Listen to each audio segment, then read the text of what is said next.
आनंदाच्या ताटी अमृताची वाटी, विवेक तारू घोटी रसना बळे, ते हे रूपडे रूपस विठ्ठल, पुंडलिके बहुसाल प्रार्थिले, तारावया जन व्हावया पावन, जडमुड अज्ञान हरिपाठे, माऊली ज्ञानेश्वर महाराज की जय. एक तरी ओवी अनुभवावी या ज्ञानयज्ञात आपण श्रीमद भगवद्गीता अध्याय 8 त्यातला श्लोक क्रमांक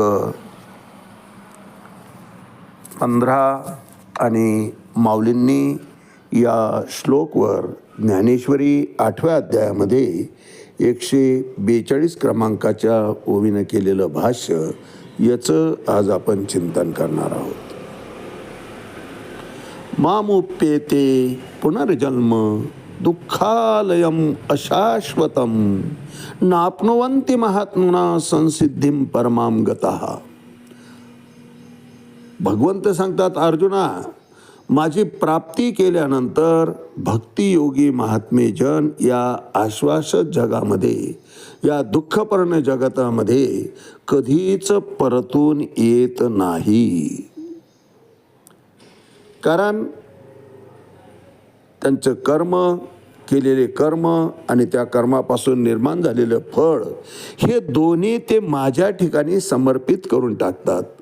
त्यांचं खातं निरंक होऊन जातं, नील होऊन जातं. खात्यामध्ये काही करण्यासारखं शिल्लकच राहत नाही, कर्मफळच निर्माण होत नाही.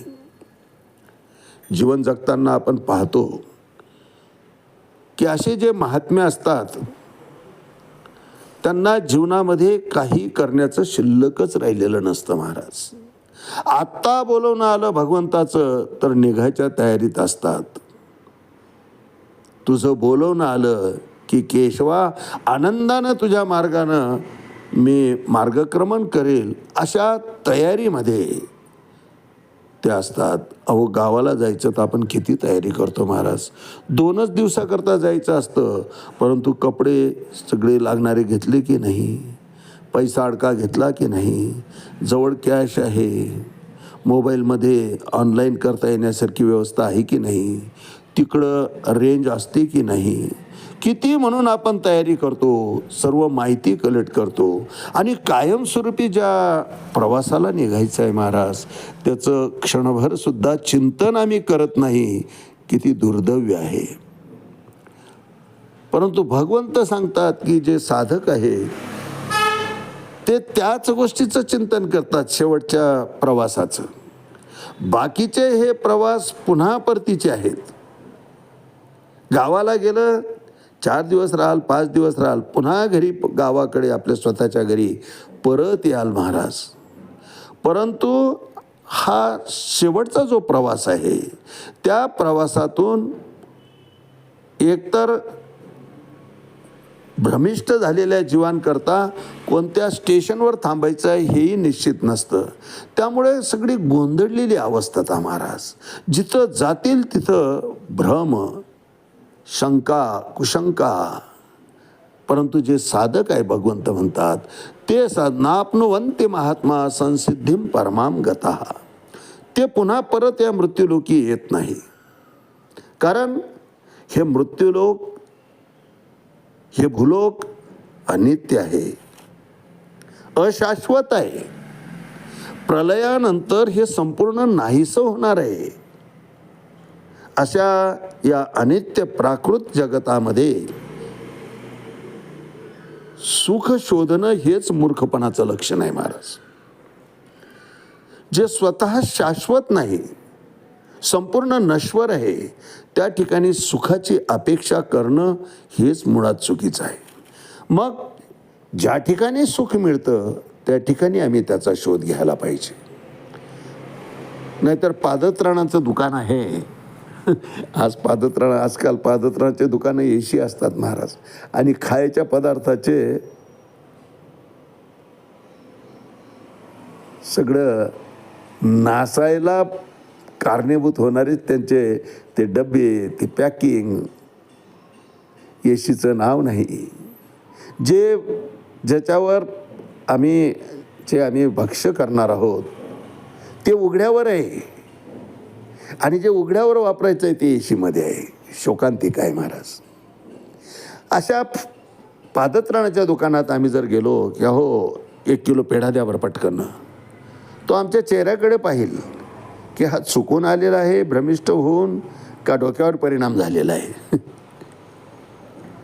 मिठाईच्या दुकानातच आम्ही पेढा घ्यायला जायला पाहिजे. तसं सुख हे परमार्थाच्या ठिकाणी आहे. सुखाचा शोध आम्ही त्या ठिकाणी घ्यायला पाहिजे, परंतु आम्ही तसं करत नाही.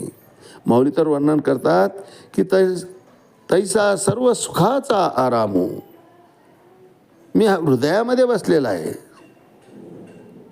की भ्रांताशी कामू विषयावरी, आणि हा भ्रमिष्ट होऊन विषयामध्ये सुख शोधतो आहे. विषय स्वतःच क्षणभंगूर आहे. एक विषयाची पूर्तता झाली, क्षणभर तिथं सुख वाटेल महाराज, पण पुढच्याच क्षणी तेच सुख आम्हाला दुःख द्यायला लागतं. लग्न करण्यामध्ये सुख आहे वाटतं, केल्यावर कळतं की चूक झाली आहे. सुख कुठंच नाही महाराज. एका इच्छाच्या पूर्ततेमध्ये दुसऱ्या इच्छेचा जन्म आहे. जे प्राप्त झालं त्या प्राप्तीमध्येच दुसऱ्याचा जन्म आहे. पुन्हा दुसरी इच्छा उत्पन्न होती की आता ते कायमस्वरूपी माझ्याजवळच राहावं, जे की शक्य नसतं. आणि मग ते गेल्यावर पुन्हा दुःख. म्हणून अशा या अशाश्वत जगामध्ये, या मृत्यूलोकामध्ये, या प्रपंचामध्ये सुख कधीच सापडत नाही महाराज. कितीही शोधलं तरी सगळ्यांचं आयुष्य ते शोधण्यातच चाललं आहे. कोणाला सापडलं महाराज? जगी सर्व सुखी असा कोण आहे? समर्थ तर म्हणतात. सांगायचं तात्पर्य समर्थांना हेच सांगायचे आहे की मुळात येतं सुख नाहीच, सुखाचा फक्त आभास आहे.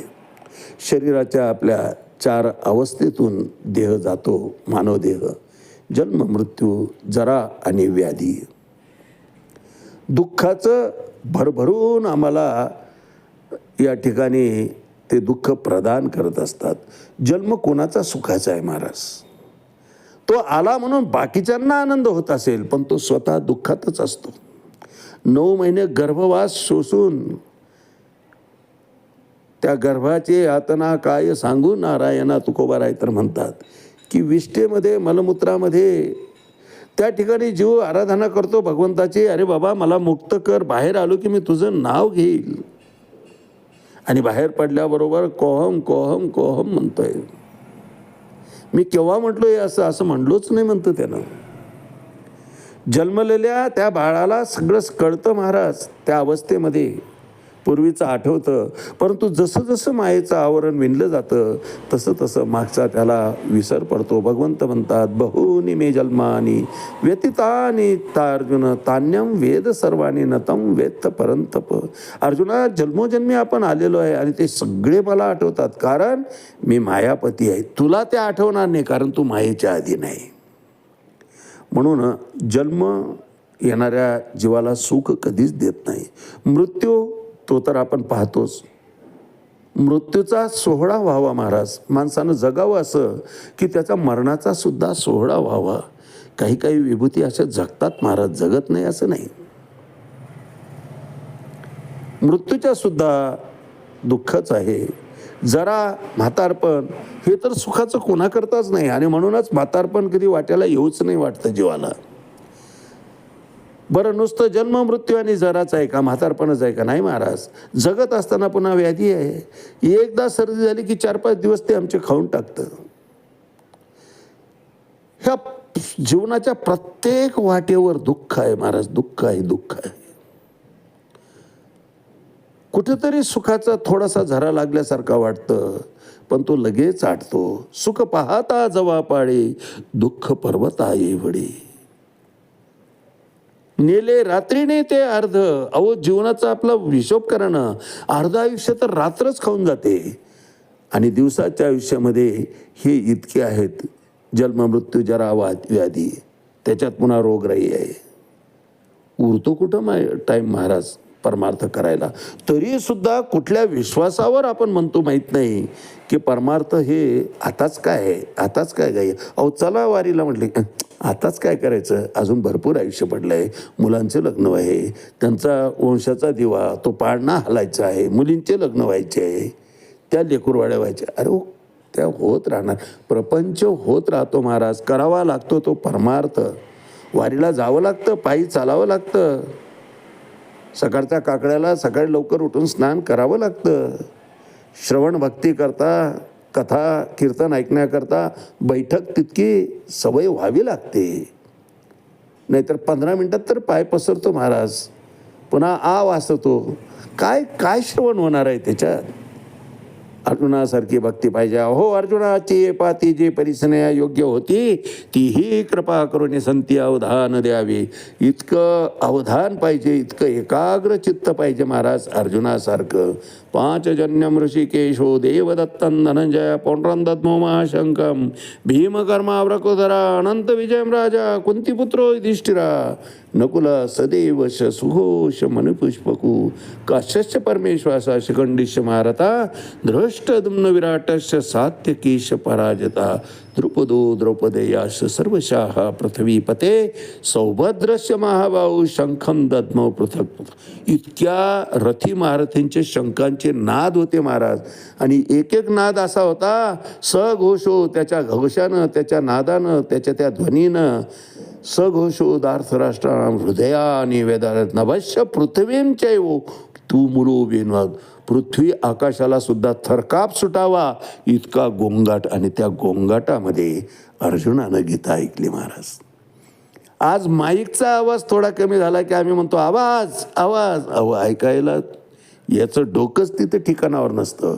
फक्त व्यत्यय आलेला आम्हाला दिसतो, एकाग्रता आम्हाला साधताच येत नाही महाराज.